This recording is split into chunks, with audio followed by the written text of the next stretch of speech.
নমস্কার, আমি চন্দ্রানী। কেমন আছেন সবাই?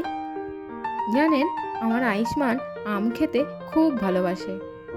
কাল আমাদের বাড়িতে আমটা শেষ হয়ে গেছে, তাই ওর বাবা খুব সকাল সকাল বাজার চলে গেছে ছেলের জন্য আম আনতে। তাই আমিও ছেলেকে তাড়াতাড়ি ব্রাশ করিয়ে নিজেও ফ্রেশ হয়ে নিলাম। নিচে গাড়ির শব্দ, ওই বোধহয় চলে এসেছে। চলুন আপনাদেরকে দেখাই কি নিয়ে এসেছে।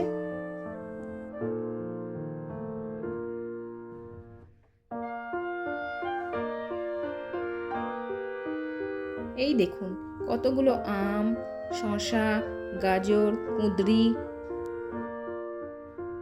এই দেখুন কি নিয়ে এসেছে, আষাঢ়ে কই। আমার ছেলেকে দেখুন মাছ নিয়ে খেলতে বসে পড়েছে। আমি ভয় পাচ্ছি আর ওর যত সাহস। জানেন, আষাঢ়ে কইগুলো দেখে আমার একটা ছড়ার কথা মনে পড়ে গেল। বিভূতি দাসের লেখা কই কই।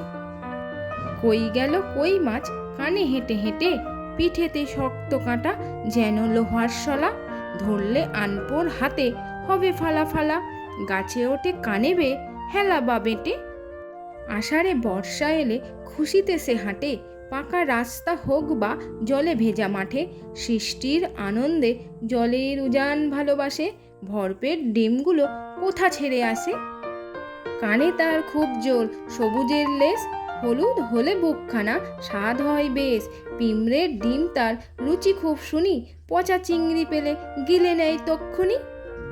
পেটে তার খুব খিদে করে ফুটফাট, অগভীর খালে বিলে খুঁজে শুধু চাট, ধান ক্ষেত ভালোবাসে করে ছটফট, বড়শির টোপ গিলে ওঠে পটাপট।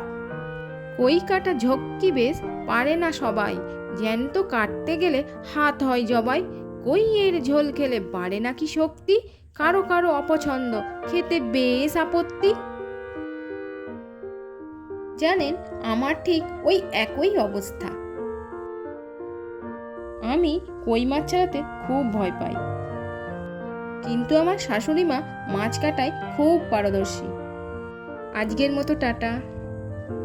ভিডিওটা যদি ভালো লাগে তাহলে একটা লাইক ও সাবস্ক্রাইব করে দেবেন। আপনাদের একটা সাবস্ক্রাইব আমাকে আরও নতুন ভিডিও বানানোর অনুপ্রেরণা যোগাবে।